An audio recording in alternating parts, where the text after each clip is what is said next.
utilizando um crédito do Estado, que o Estado deve para o contribuinte, ou para qualquer pessoa.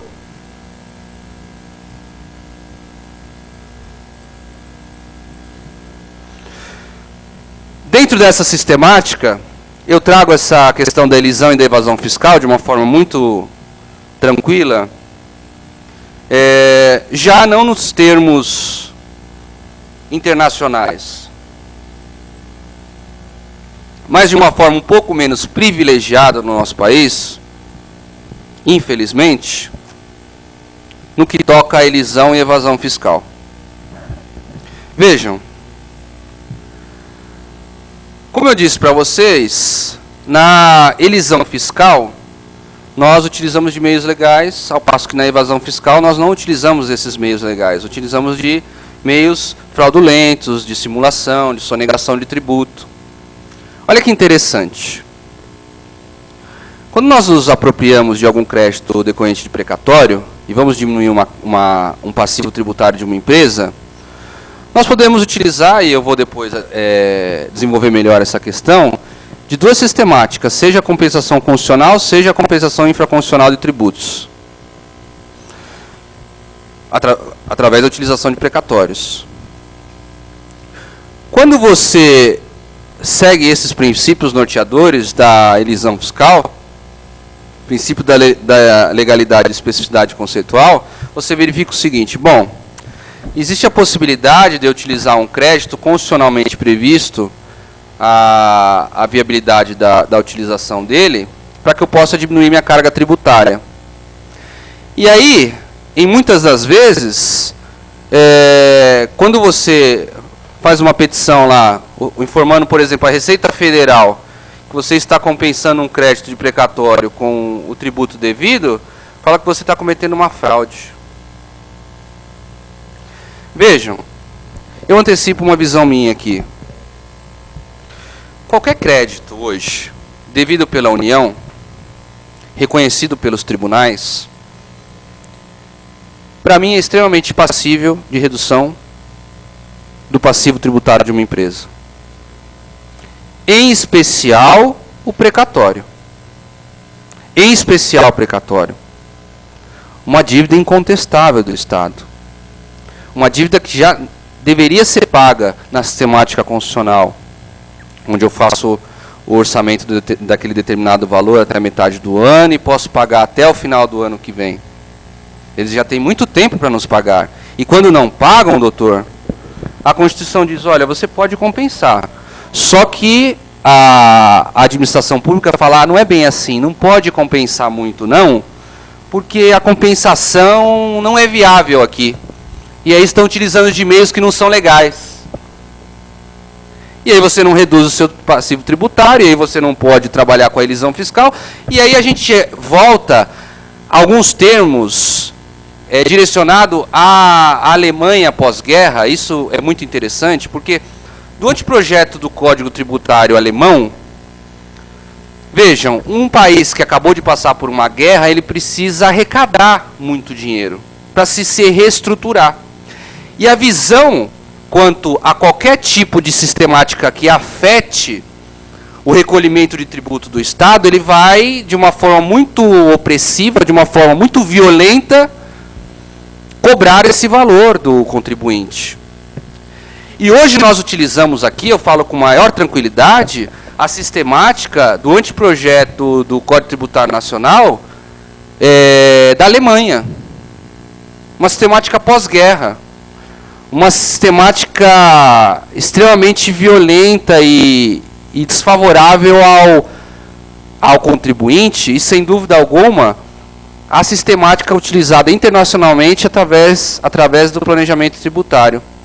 Porque, vejam, eu coloco para vocês uma sistemática baseada na interpretação do artigo 116 do Código Tributário Nacional. O artigo 116 do Código Tributário Nacional, o que mais nos interessa aqui, acredito, é o seu parágrafo único. Esse parágrafo único dessa norma antielisiva do nosso país diz o seguinte: a autoridade administrativa poderá desconsiderar atos ou negócios jurídicos praticados com a finalidade de dissimular a ocorrência do fato gerador do tributo ou da natureza dos elementos constitutivos da obrigação tributária e observados pari, poró, pururu. Vejam, esse parágrafo único, numa sistemática de interpretação constitucional, ela é extremamente ofensiva. Porque se nós seguirmos o princípio da legalidade, veja, você tem que seguir exatamente aquilo que dispõe a lei. E se a lei não dispõe nada sobre algo, você não é proibido de fazer aquilo. Correto? Só que esse parágrafo único do artigo 116 do CTN, ele dá à administração pública a possibilidade de desconsiderar qualquer tipo de planejamento seu. Quer um exemplo? Faça uma reestruturação societária da sua empresa, tentando viabilizar um aproveitamento de crédito. Ou otimizar a carga tributária a partir do momento em que você faz essa reestruturação. Ah, isso que você fez é uma simulação para não pagar o tributo corretamente. Não existe aí um propósito específico para que você possa realmente dar uma finalidade viável para a empresa. Você está fazendo isso aqui só para aproveitar desse tributo e não para levar isso a longo prazo. Vejam, é extremamente genérico, é extremamente desfavorável ao contribuinte, é extremamente ofensivo. Porque a partir do momento que nós temos alguns dispositivos que viabilizam o planejamento tributário, a possibilidade de você utilizar alguns créditos, e você tem um afastamento disso com esse parágrafo único, nós nos sentimos época pós-guerra na Alemanha, onde o Estado só queria arrecadar o dinheiro para poder reestruturar toda a sua atividade. Vejam, eu trago o planejamento tributário no Brasil e na Alemanha. Tratei para vocês do artigo 116 do CTN, que é uma cláusula extremamente aberta, com essa necessidade de lei ordinária para regulamentar alguns critérios sobre a elisão fiscal. Nós verificamos que a qualquer momento pode ser desconfigurada essa elisão fiscal. Porque se você pega uma cláusula aberta extremamente genérica, como é o artigo 116 do CTN, a qualquer momento que você fosse utilizar algum crédito, de reestruturar a sua empresa, aproveitar de algum incentivo fiscal, pode chegar a administração pública e falar, isso aí não é viável. E aí, falar, olha, faltou aqui aquele propósito negocial, o business proposal. Ah, interessante. Vejam, eu coloco aqui a questão, eu dou até o exemplo, né? É muito comum aqui no nosso país, nós mantemos a empresa em um endereço, empresas prestadoras de serviço, mantém a empresa em um endereço e presta um determinado serviço em um outro endereço que está em um outro município, que por consequência teria uma alíquota diferenciada na incidência do ISS. Isso, sem dúvida alguma, você está simulando alguma questão, você está tentando fraudar, né? Criar uma situação que não é viável. Sua empresa não presta serviço, por exemplo, em Alphaville, Barueri, acredito que o ISS lá é muito menor dos 5% aqui aplicado em São Paulo. Acredito que lá é 2%. Não sei, se tiver algum colega que é lá da região, nos ajude. É isso, colega? 2% lá? E muitas empresas tentam fazer isso. Isso, sem dúvida alguma, a gente vai para o lado da evasão, para o dark side, né? Um pouquinho para o lado do mal. Agora, quando você faz uma incorporação de uma empresa, você pega uma empresa, incorpora outra, se aproveita daquele crédito, às vezes alguma empresa credora de precatórios, de milhões de reais em crédito de precatório, que a gente vai ver como que é possível isso. E aí, se utiliza da elisão fiscal para poder reduzir a carga tributária da empresa e isso não é viável, ora, torna uma situação extremamente ofensiva novamente, como eu coloquei para vocês. E aí, eu trouxe aqui os dispositivos do anteprojeto do Código Tributário alemão. Vejam, A obrigação tributária não pode ser eludida ou reduzida mediante emprego de formas e formulações de direito civil. Olha esse parágrafo 5º. É puro Brasil hoje. Alemanha ontem, Brasil hoje. O que nós fazemos? Nós utilizamos de formas e formulações do direito civil. Se hoje nós formos tratar de estruturação das empresas, forma societária da empresa, utilizamos o direito civil. Se formos tratar de cessão de crédito, o artigo 268, 298 em diante, 268, né? 286, perdão, em diante, nós tratamos de um dispositivo específico do Código Civil. Na minha cabeça está o parágrafo 13 do artigo 100, que fala sobre a cessão constitucional. Essa me interessa um pouco mais. Mas vejam, esse dispositivo do Código Civil viabiliza a cessão de um crédito para uma empresa posteriormente poder aproveitar. Os dispositivos do Código Civil disponibilizam a possibilidade de uma empresa se reestruturar, ser incorporada ou não. E aí chega a administração pública e fala, olha, essa incorporação não é bem assim não, porque você tentou se creditar de alguns valores aí, utilizando de formas ou formulações de direito civil, incorrendo ao mesmo erro de um Código Civil, ou de um Código Tributário, perdão, pós-guerra, que na Alemanha inviabilizava qualquer tipo de operação nesse sentido. Aonde está escrito, e digam para mim, qual é a legislação, que impede a possibilidade de utilização de algum crédito de uma empresa para outra numa incorporação de uma empresa por outra?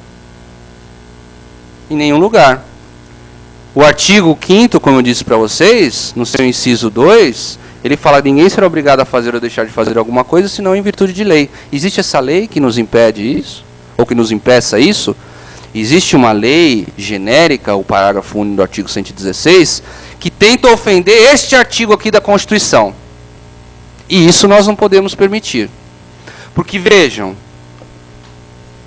o planejamento tributário, nessa visão macro, ele é muito interessante, exatamente para que nós possamos ter uma visão no futuro, nessa programação, de como iremos bem utilizar esses créditos, e entre eles, por exemplo, o precatório. Isso nós precisamos pensar.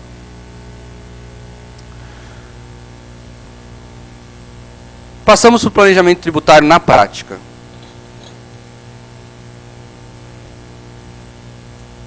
Na verdade, nós tratamos aqui de algumas questões no planejamento tributário na prática. Um dos exemplos é que não é planejamento tributário, a incorporação seria. Utilização de créditos também. Já aquela simulação de endereços, não. Mas o planejamento tributário na prática. Vejam. Redirecionamento de atividades da empresa. Por consequência, a reorganização do regime de tributação. É muito comum, algumas empresas, elas começam a crescer e vão abrindo várias outras empresas para arrecadar tributo no sistema do Simples, ou mantém lá no sistema do lucro presumido a empresa na arrecadação dos tributos, porque lucro presumido não dá trabalho para contador, né? Contador gosta, viu, gente? E muito. O problema é que, muitas das vezes, a empresa, com essa reorganização no regime de tributação, por exemplo, de lucro real, poderia estar se creditando de uma série de tributos que não é permitido, por exemplo, no Simples ou no lucro presumido. Isso é uma das sistemáticas do planejamento tributário na prática. Regimes fiscais, vejam, nós temos algumas questões que nós verificamos lá no Pará. A Vale, por exemplo. A Vale se utiliza de uma série de incentivos fiscais lá no estado do Pará para poder se creditar de uma série de impostos de circulação, ICMS, para que não haja a aplicação da alíquota cheia. Ou, e muitas das vezes, não haja o recolhimento do ICMS, haja uma isenção, haja algum tipo de incentivo.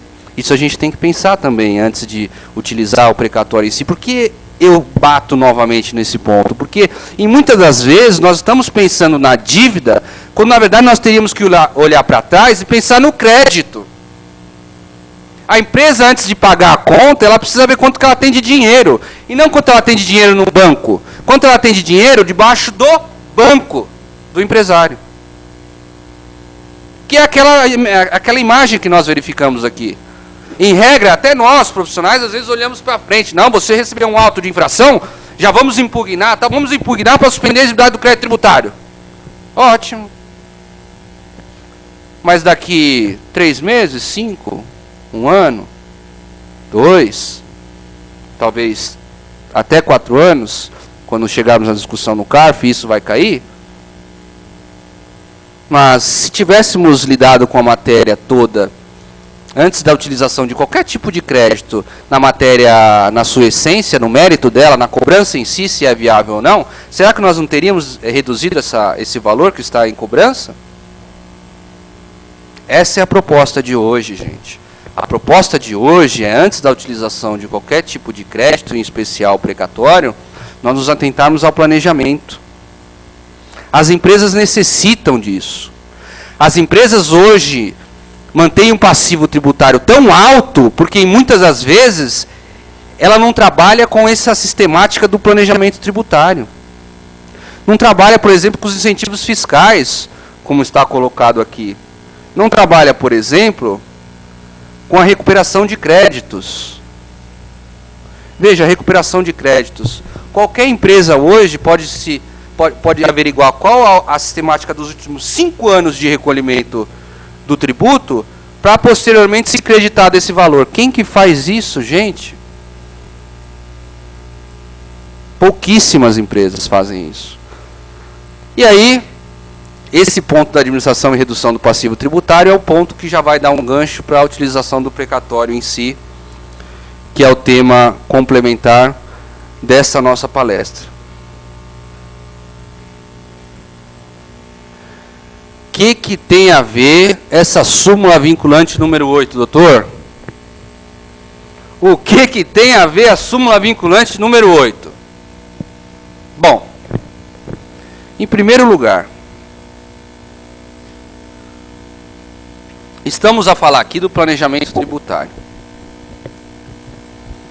Estamos a falar aqui de uma análise concreta e viável para a empresa se utilizar de créditos ou de variantes dentro da sistemática de recolhimento de tributo, para que ela possa desonerar o seu passivo tributário.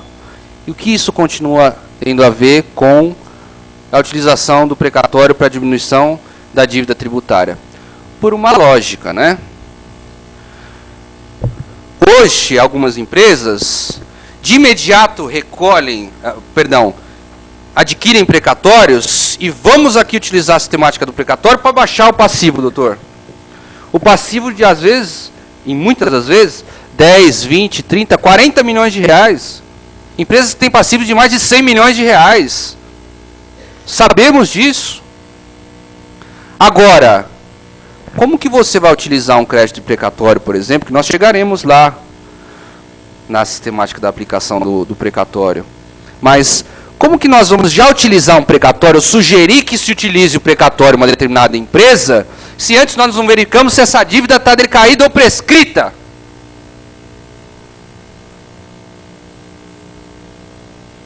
É no mínimo uma falta de atenção do profissional. Porque o planejamento tributário te oferece isso. Nós não falamos lá em administração do passivo tributário, não se administra passivo tributário só com utilização de crédito. Aliás, a primeira questão que o profissional deve abordar dentro de um planejamento tributário, utilizando os precatórios, é primeiro, esses tantos milhões, R$1.000, são realmente devidos? A sistemática da súmula vinculante número 8, nós tivemos uma experiência muito recente, um valor de aproximadamente R$1,5 milhão com uma empresa de transportes. Nós conseguimos uma tutela antecipada porque nós reduzimos o passivo da empresa numa cobrança que já existia, inclusive, termo de arrolamento de bens em uma série de garagens dessa empresa, de dívidas prescritas. E eu te falo uma coisa, doutor, com toda a tranquilidade, e para todos aqui que estão nos ouvindo, não espere que o nosso pai, mal educado, ele seja bonzinho e agora ele nos ensine de uma forma correta. Ele não paga a dívida. Você acha que ele vai falar que aquela dívida é prescrita? Se ele já não paga os precatórios, essa é a analogia que estou fazendo. Será que ele vai falar que aquela tua dívida não é devida? Que já está prescrita? Ou que já decaiu? Claro que não. Extremamente viável. Vamos analisar primeiro se a empresa não tem uma súmula vinculante número 8 aqui. Não tem um crédito prescrito, decaído. Posteriormente nós utilizamos, por exemplo, a utilização dos precatórios. E aí, trago aqui para vocês, como eu disse, esse material vai ficar com vocês. É uma súmula do Supremo, já desde 2008, o tema pacificado. São inconstitucionais os parágrafos que tratam sobre aquele prazo de 10 anos da cobrança de tributos, ou seja, da constituição do tributo, seja da constituição dele, ou posteriormente, quando nós tratarmos da prescrição, da cobrança dele, ou seja, da decadência ou da prescrição. Trago aqui para vocês o artigo 45 e o artigo 46 da lei, mas passamos para esse tema extremamente interessante, que são os precatórios. Bom, acredito que a maioria de vocês sabem aqui que o precatório é uma dívida decorrente de uma sentença judicial transitada em julgado em desfavor de um ente federativo, e quem não sabe, claro, passa a saber.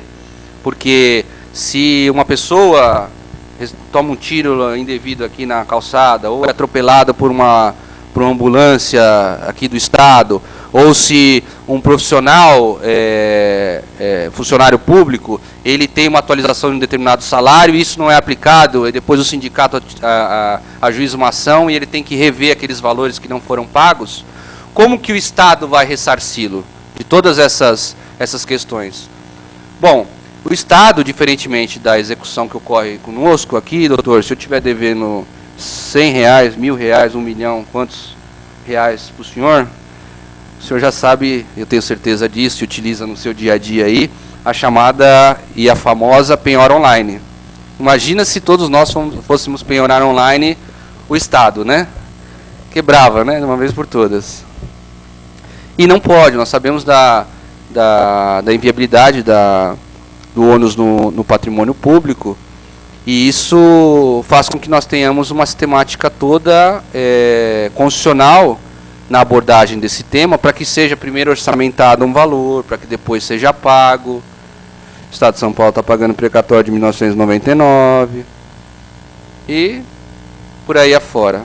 Bom, esse crédito, portanto, decorrente de uma decisão transitada em julgado em desfavor do Estado, é o chamado precatório. É o crédito que uma pessoa tem face ao Estado.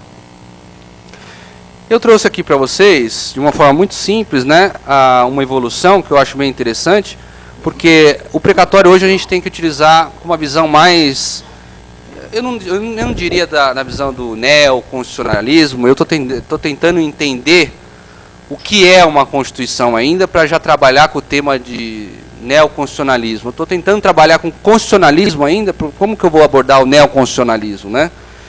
Muitas das vezes a gente lidar com certas teorias que, para mim, particularmente, fica um pouco difícil de entender. Eu estou ainda no constitucionalismo, no entendimento da Constituição. E nesse entendimento da Constituição, que muitas das vezes o meu entendimento da Constituição pode ser o entendimento de um colega do neoconstitucionalismo, mas eu trato enquanto constitucionalismo e o colega quanto neoconstitucionalismo, né, professor?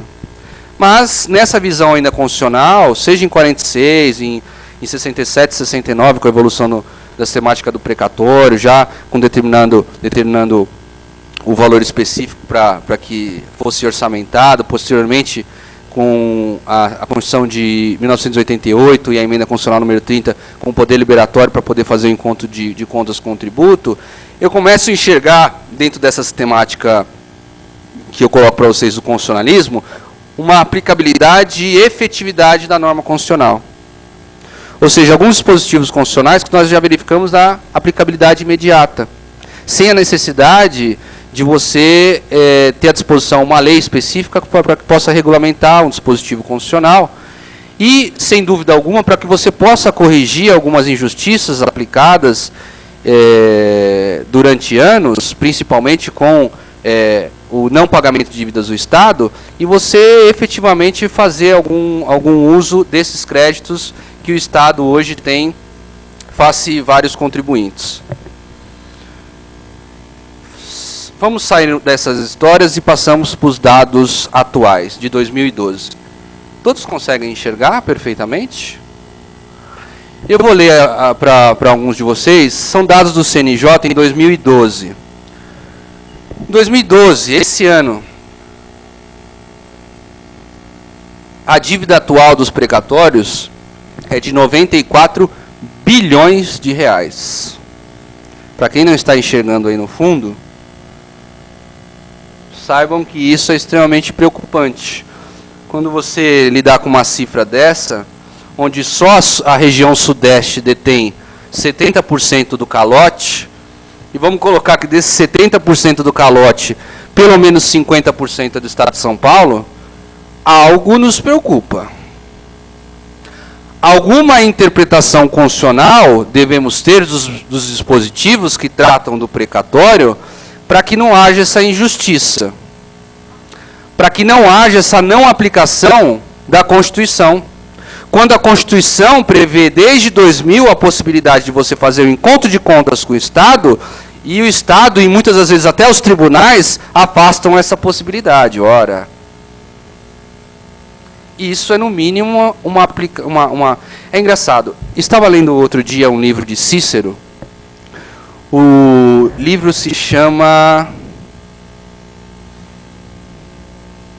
Estava lendo O Envelhecer de Cícero, mas não é esse. Eu li uma viagem recente agora. Os Deveres. Os Deveres. É interessante que Cícero, quando trata do termo injustiça, ele trata desse termo injustiça dando dois exemplos, fazendo uma analogia a, inclusive, animais. Ele trata da injustiça enquanto a fraude, isso é aplicado, essa injustiça, pela raposa, ele faz essa comparação, a fraude normalmente com a raposa, ele faz essa comparação, e a violência